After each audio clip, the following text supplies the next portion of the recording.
The message came on a cold Tuesday morning. Admiral Kim Dae-ho was drinking his coffee when his assistant handed him the sealed document. He read it twice before setting down his cup.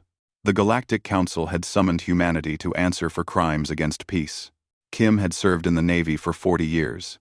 He had fought pirates in the asteroid belts. He had defended colony ships from raiders. He had buried too many good soldiers. But he had never stood before the Council. No human had.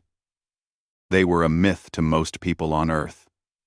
12 ancient species who had ruled the galaxy for 50,000 years. They watched younger races rise and fall, like waves on a shore. Now, they wanted to talk. Kim gathered his team within a week. Captain Park Yuna would be his second. She was young but sharp. She never smiled, and she never missed a detail. Dr. Lee Hana came as the language expert. She had spent 20 years studying alien cultures. Commander Cho Tae-min handled security. He was a large man, with kind eyes and hands that could break bones. They boarded the diplomatic vessel USS Philadelphia on a bright morning. The ship was old but reliable. It had carried ambassadors to a dozen worlds. Now it would carry them to the center of the galaxy. The journey took 3 weeks. Kim spent most of it reading reports about the Velith Dominion. They were insect-like creatures with sharp limbs and cold minds. For decades, they had been pushing into human space. They burned colonies. They killed civilians. They called it defensive action. Humanity had fought back. They had won some battles and lost others. But they had never started a fight. Kim knew this. He had the records to prove it. Captain Park found him in his quarters one night. She stood in the doorway with her arms crossed. "You think this will be fair?" she asked. Kim looked up from his reading. "No." "Then why are we going?" He thought about the question for a long moment. "Because if we don't, they will say we refused peace. They will use it against us. We must be seen trying." Park nodded slowly. She did not look convinced, but she did not argue. She never did. She simply prepared for the worst and hoped for nothing. The council station appeared on their screens after 21 days. It was a ring the size of a small moon, spinning slowly against a field of stars. Ships from 100 worlds moved around it like insects around a hive. None of them acknowledged the Philadelphia's arrival. They docked at a small port on the outer ring. A group of tall, silver-skinned beings met them at the airlock.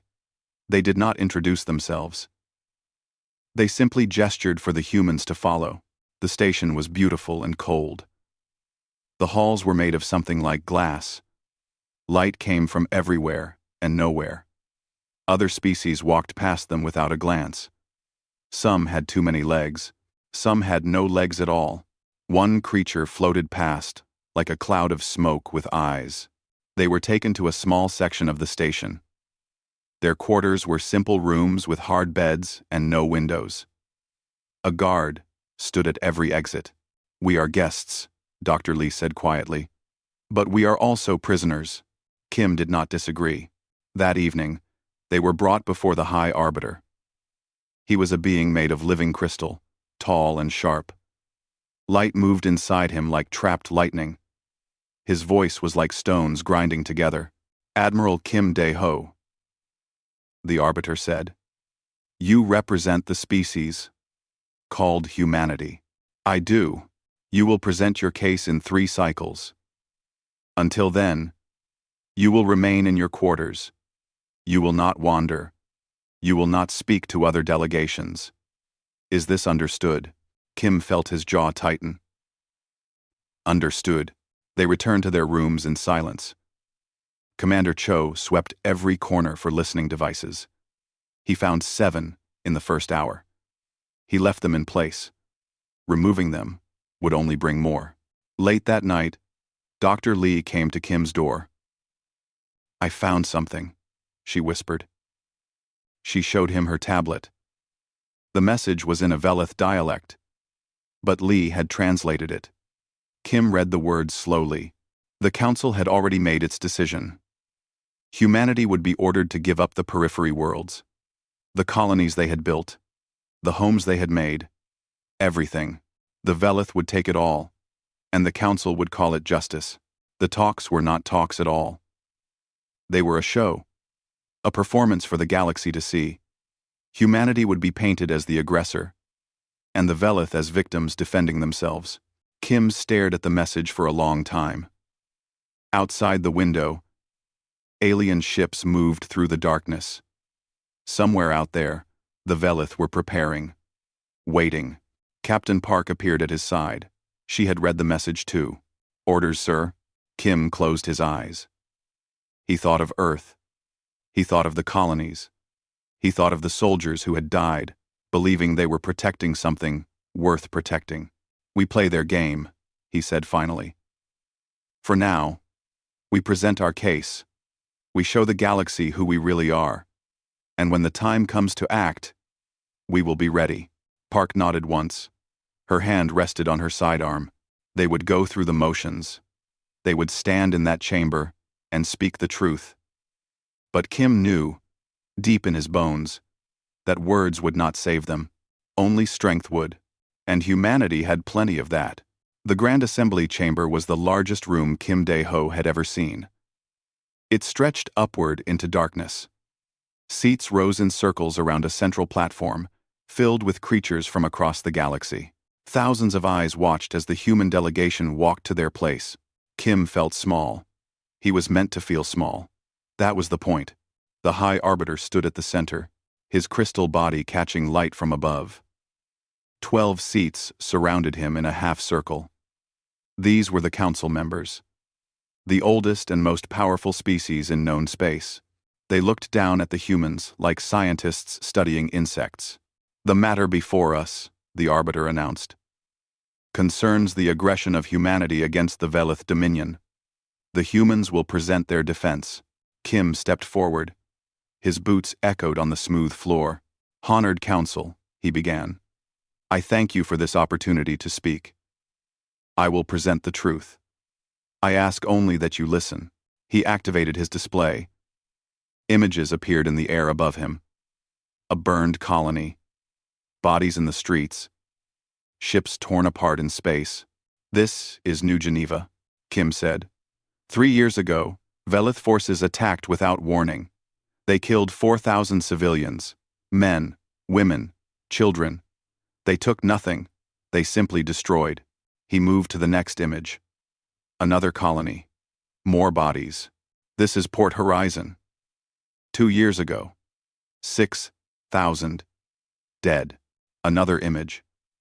And another. Kim showed them 12 attacks in total. Each one unprovoked. Each one devastating. "Humanity did not start this conflict," Kim said. "We have never attacked Velith space. We have never targeted their civilians. We have only defended our homes." He turned to face the Velith representative. The creature sat in its seat like a mantis waiting to strike. Its eyes were black and empty. Its limbs clicked softly. "I ask the Velith ambassador to explain these attacks," Kim said. The ambassador rose slowly. When it spoke, its voice was like breaking glass. "These images are false. Human propaganda. The Velith Dominion has never attacked civilian targets. We have only responded to human aggression in our territory." Kim stared at the creature. "Your territory? These colonies were built by human hands. Human families lived there for generations. The periphery belongs to the Dominion," the ambassador replied. "It always has. Humanity invaded. We defended." Murmurs rippled through the chamber. Kim saw several council members nodding. They were not nodding at the evidence. They were nodding at the Velith. The Arbiter raised a crystal hand. "The council will examine the evidence. Admiral, you may step back." Kim returned to his seat. Captain Park leaned close. "They're not even pretending to be fair," she whispered. "I noticed." Dr. Lee Hanna was called next. She walked to the platform with quiet dignity. Her job was to explain humanity, to make the council understand why humans fought so hard for distant colonies. "I will try to help the council understand human values," she began. "We are a young species, We have not lived among the stars for long, but we carry something with us wherever we go. We call it home." She paused, looking at the alien faces around her. To humans, a home is not just a place, it is where our families live, where our children are born, where we bury our dead. When we build a colony, we plant roots. We do not leave simply because it is convenient. We do not abandon our homes because someone else wants them. The Arbiter tilted his crystalline head. "You would die for dirt?" "We would die for what the dirt means," Lee replied. "For the memories, the graves, the promise we made to our children, that they would have a future there." Several council members exchanged glances. They seemed confused. To them, planets were resources, numbers on a chart. The idea of dying for sentiment was strange. The Velith ambassador clicked in what might have been laughter. During the midday recess, Commander Cho pulled Kim aside. His face was grim. "I found more devices in our quarters," Cho said. "But that's not the problem." "What is?" Cho showed him a small tablet. Lines of intercepted data scrolled across the screen. "The Velith fleet," Cho said. "They've been moving while we sit here talking. Not toward the disputed zones. Toward our outer colonies. Toward Earth's approach lanes." Kim felt ice in his stomach. "They're positioning for a strike. A big one. While we're stuck here, our defenses are scattered. If they hit now..." Kim closed his eyes. The talks were not just theater. They were a trap. The Council was keeping humanity distracted, while the Velith prepared to attack. He found Captain Park in the corridor. Her eyes went hard when he told her. "How long do we have?" she asked. "Days, maybe less. And if we leave now, we might make it in time." "Might." Park looked toward the assembly chamber. The doors were still closed. Inside, the Council was pretending to deliberate, pretending to care about justice. "They planned this from the beginning," she said. "Yes. So what do we do?" Kim looked at his team. Cho stood ready. Lee watched with worried eyes. Park waited for orders. He thought about the colonies, the families, the soldiers who trusted him to make the right choice. "We finish tomorrow's session," Kim said slowly. "We let them announce their verdict. We let the galaxy see what kind of justice the Council offers. And then we leave. And if they try to stop us?" Kim's eyes went cold. "They won't." The third day began with silence. Kim Dae-ho stood in the Grand Assembly chamber and watched the Council prepare to destroy everything humanity had built. He kept his face calm. Inside, a fire was growing. The High Arbiter rose to his full height. Light pulsed inside his crystal body like a heartbeat. "The Council has reached a preliminary decision," the Arbiter announced. His voice filled the massive room. "After careful review of all evidence, we find that humanity has acted with unacceptable aggression in the periphery region." Kim heard Captain Park take a sharp breath beside him. Dr. Lee gripped her tablet so hard, her knuckles went white. The Arbiter continued. "Humanity will withdraw from all periphery worlds within 1 standard year. Humanity will pay reparations to the Velith Dominion for damages caused by human hostility. In exchange, the Velith will end their defensive operations." The chamber fell silent. Thousands of aliens watched the human delegation. They were waiting for acceptance, for surrender, for the young species to bow before the ancient order of things. The Velith ambassador clicked with pleasure. Its black eyes shone with triumph. Kim Dae-ho did not move. He stood very still, feeling the weight of the moment. He thought of the colonies. He thought of the dead. He thought of the children who would grow up without homes if he accepted this verdict. Then he stood up. The movement was slow and deliberate. Every eye in the chamber turned to him. No, the word was quiet. But in the silence, it rang like a bell. The Arbiter's light flickered. "Admiral?" Kim stepped forward. His boots clicked against the floor. He looked at the Arbiter. He looked at each council member in turn. He looked at the Velith ambassador, who had stopped clicking. "You have called us here under the pretense of justice," Kim said. His voice was steady and cold. "But there is no justice in this chamber. There never was. SB. Well, Wace." Murmurs began to ripple through the audience. Kim raised his hand. And they stopped. "You decided our fate before we arrived. I have proof of this. Your own communications. You never intended to hear our case. You only wanted to make us look like the villains while your allies prepared their attack." The Velith ambassador rose angrily. "These are lies. Sit down," Kim said. His voice cracked like a whip. The ambassador hesitated. Then, slowly, it sat. Kim turned back to the arbiter. "We presented evidence of attacks on our civilians. You ignored it. We explained why we fight for our homes. You mocked us, and while you kept us here with empty words, the Velith fleet has been moving toward our undefended colonies." Gasps echoed through the chamber. Several council members shifted uncomfortably. "Did you think we wouldn't notice?" Kim asked. "Did you think we were so blind? So stupid?" The arbiter's voice hardened. "Admiral, you forget your place." "No," Kim replied. "I remember it perfectly. I am a soldier of humanity. I have sworn to protect my people. And I will not stand here while you hand our worlds to murderers." He straightened his uniform. The medals on his chest caught the light. "Humanity did not survive extinction-level wars to kneel before tyrants. We did not cross the void of space to beg for mercy from those who have none. We came here in good faith. That faith has been betrayed." He turned to his delegation. Park, Lee, Cho. They were already on their feet. "We're leaving." They walked toward the exit. Their footsteps echoed in the stunned silence. Every alien in the chamber watched them go. The arbiter's voice boomed across the room. "Admiral Kim, if you leave this chamber, you will be declaring humanity an enemy of the Galactic Council." Kim stopped at the threshold.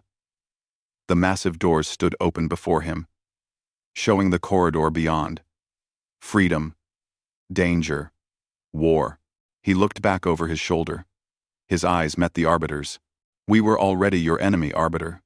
You simply hadn't told us yet." He walked through the doors. His team followed.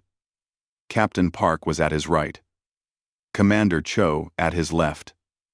Dr. Lee came behind. Her head held high. The doors sealed shut with a heavy sound. They moved quickly through the corridors. Alien guards watched them pass, but made no move to stop them. Perhaps they were too surprised. Perhaps they had orders to let the humans go. Or perhaps they sensed something in Kim's eyes that warned them not to interfere. They reached the Philadelphia in minutes. The crew was waiting. They had been watching the proceedings on screen. They had seen everything. Kim stepped onto the bridge. Every officer stood at attention. "All hands, prepare for immediate departure," Kim ordered. Weapons hot, shields up. Captain Park took her station. Her fingers flew across the controls. "Course, sir." "Home," Kim said. "As fast as we can." The Philadelphia pulled away from the station. Behind them, the ring of the council station grew smaller. Ships began to move in their direction, but none dared get too close. The Philadelphia's weapons were armed and ready. Kim stood at the center of the bridge. Through the viewport, he could see the stars stretching into infinity. "Sir," Lieutenant Cho said quietly, "do you think they understand? What we just did? What we just did? What we just did?" Kim watched the darkness ahead. Somewhere out there, the Velith were preparing. The council was debating. The galaxy was watching. "Not yet," he said. "But they will." He sat down in his command chair. "They will." The Grand Assembly chamber erupted into chaos the moment the doors closed behind the humans. Species that had not spoken in centuries were suddenly shouting. The Velith ambassador was clicking so fast it sounded like a broken machine. "Stop them!" the ambassador screamed. "Arrest them! Destroy their ship!" The High Arbiter raised his crystal arms. Light flashed through his body, and the room fell silent. "The humans have made their choice," the Arbiter said. "They have rejected the Council's authority. They have chosen war." End. Then give us war, the Velith ambassador demanded. Our fleets are ready. We will crush them. In weeks. But something strange happened. When the Arbiter called for a vote to pursue and detain the human vessel, 3 species refused to raise their hands. The Morath were first. They were a reptilian race with long memories. Centuries ago, the Velith had done to them what they were now doing to humanity. They had never forgotten. We will not support this action, the Morath delegate said. His voice was like gravel. We have seen enough. 2 other species followed. The vote failed. The Velith ambassador shook with rage. Cowards. But the Morath only stared with cold eyes. They said nothing more. Meanwhile, the USS Philadelphia was racing through space at maximum speed. Admiral Kim stood on the bridge, watching the stars blur past. He had sent his message to UNSC Command within minutes of leaving the station. Talks have failed. Velith fleet, moving towards Sector 7. All forces to defensive positions. This is not a drill. Now he could only wait and hope. Dr. Lee Hanna found him by the viewport. She looked tired, but calm. Sir, do you think they understand what we just did back there? Kim did not turn from the stars. The Council? No, not yet. They think we are bluffing. They think we will come crawling back when we see how outnumbered we are. And when they realize we're not bluffing, Kim was quiet for a moment. Outside, the universe stretched on forever. So much darkness. So many dangers. Then they will understand the conflict is real. Back at the Council station, the mood was changing. The Velith had expected quick support. They had expected the other species to join them in punishing humanity.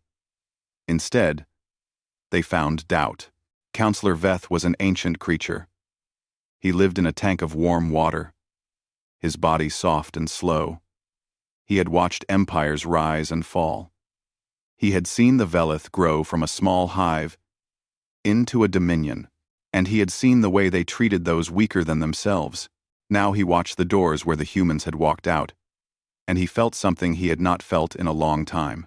Uncertainty. Perhaps we have made a mistake, Veth said. His voice bubbled through translators.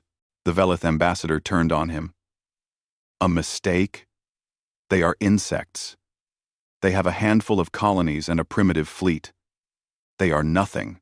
And yet, they did not beg. Veth replied. They did not threaten. They did not try to negotiate. They simply left. As if they have already accepted what comes next. The ambassador clicked in contempt. They are fools.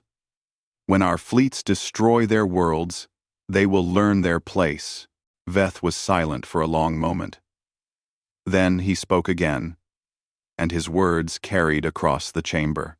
I have lived for 900 years. I have seen many species face destruction. Some beg, some hide, some try to run, but a few, a very few, choose to stand and fight, even when victory is impossible. Those species are the most dangerous of all. Why? Because they are not afraid to die, Veth said. And a creature that does not fear death cannot be controlled, cannot be broken, cannot be made to kneel. The Velith ambassador waved a sharp limb. Superstition. When their colonies burn, they will surrender like all the others. Veth looked at the empty human seats. The chairs still held the warmth of those who had sat in them. Perhaps, Veth said. Or perhaps we have awakened something that should have been left sleeping. On the Philadelphia, the crew worked without rest. They had a long journey ahead. The ship was fast, but the Velith fleet had a head start. It would be close. Captain Park found Admiral Kim in his quarters late that night. He was sitting in the dark, looking at a photograph. His family, his grandchildren. They lived on one of the outer colonies. We'll make it in time, Park said. Kim put the photograph away. I know. The crew is ready. Whatever happens. Kim nodded slowly. He had served with many soldiers over the years. He had seen courage and cowardice, heroism and failure, but he had never been prouder than he was now, watching his people prepare for the impossible. "When I was young," Kim said, "my grandfather told me a story about the old wars on Earth, about soldiers who knew they were going to die, but who fought anyway, not because they thought they could win, but because some things are worth dying for." Park listened in silence. "I never understood that story," Kim continued. "Not really. Not until today.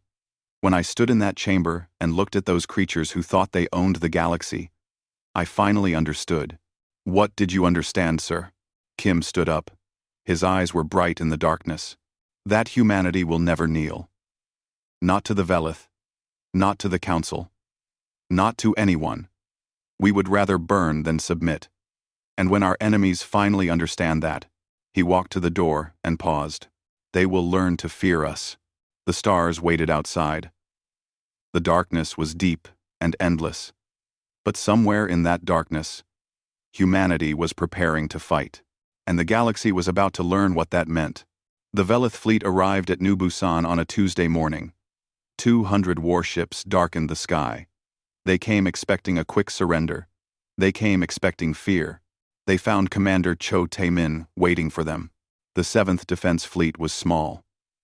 40 ships against 200. The numbers were impossible. Every officer knew it. Every soldier knew it. They formed up anyway. Cho stood on the bridge of the destroyer Soul's Pride. Around him, his crew prepared for battle. Their hands were steady. Their eyes were clear. "All ships," Cho said into the comm. "This is Commander Cho. The enemy expects us to run. They expect us to break. They have never fought humans before." He paused.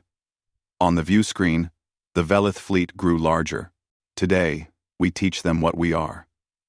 Today, we hold the line. For Earth. For our families. For everyone watching across the galaxy." The first Velith volley lit up the darkness. Missiles streaked toward the human fleet. Point defense systems roared to life, filling space with fire. The battle for New Busan had begun. On the ground, civilians refused to evacuate. Old men picked up rifles. Mothers stood beside soldiers in the trenches. Children helped carry ammunition to the firing positions. Admiral Kim Dae-ho arrived with reinforcements 6 hours into the battle. The Philadelphia was battered and burned, but still flying. He had pushed the engines beyond their limits. He had arrived just in time. "All ships, this is Admiral Kim, form on me. We're breaking through to the colony." The human fleet surged forward. They were still outnumbered. But now, they had hope. Now, they had their admiral. The fighting was brutal. Human destroyers rammed Velith carriers, their crews evacuating seconds before impact. Pilots ejected into enemy vessels and detonated charges by hand. Ground forces held positions until they were overrun, then triggered explosives that took the enemy with them. For every human that fell, they took 10 Velith with them. Captain Park Yuna led a squadron of fighters through the heart of the enemy fleet. Her wingmen fell one by one, but she kept flying.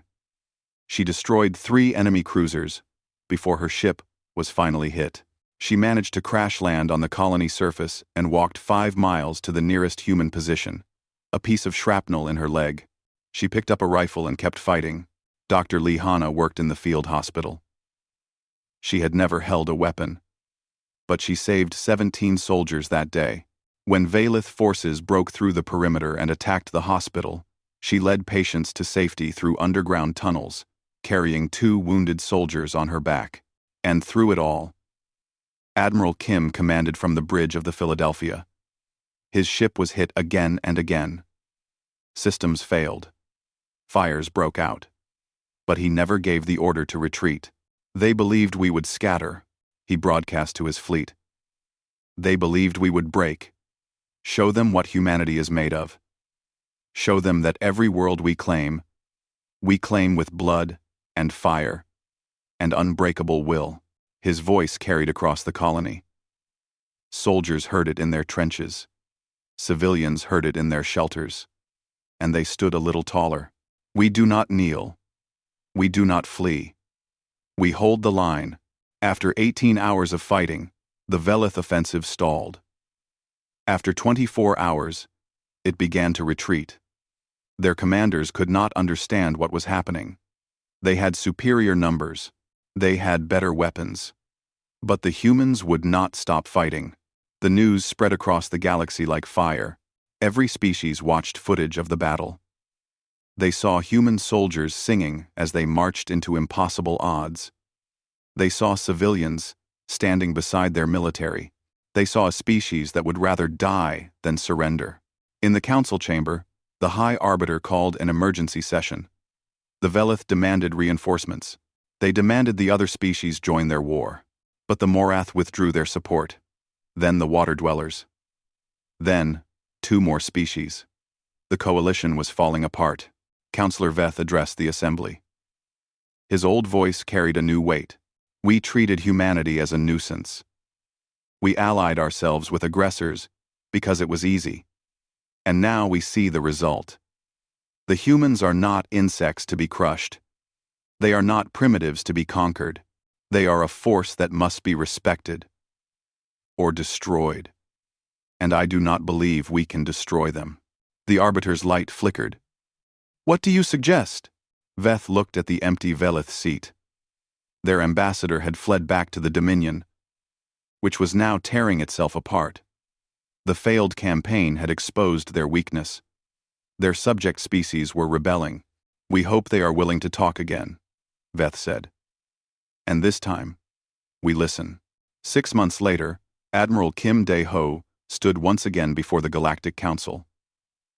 The Velith seat was empty. Their empire had collapsed. 3 new species had applied to join the council. Inspired by humanity's example, the High Arbiter spoke carefully. Admiral, humanity has proven itself. We would discuss new terms. Fair terms. Fair terms. Kim looked at his team. Captain Park stood at his right, her leg healed but scarred. Dr. Lee was at his left, quiet and strong. Commander Cho stood behind them, his kind eyes hard with experience. We're listening, Kim said. But understand this. Humanity will never again come to this chamber as beggars. We come as equals. Or we don't come at all. The council was silent. In 10,000 years, no species had spoken to them this way. Then, slowly, the Arbiter nodded. Agreed. Kim allowed himself a small smile. He thought of New Busan. He thought of the soldiers who had died. He thought of the civilians who had stood with them. They had not died for nothing. They had died for a future where humanity stood tall among the stars. And now that future had arrived. The delegation walked out of the chamber. But this time, they walked with honor, with pride, with victory. The galaxy had learned its lesson. Humanity was not a species to be controlled. Humanity was a species to be feared and respected, and, perhaps one day, loved. But that was a story for another time.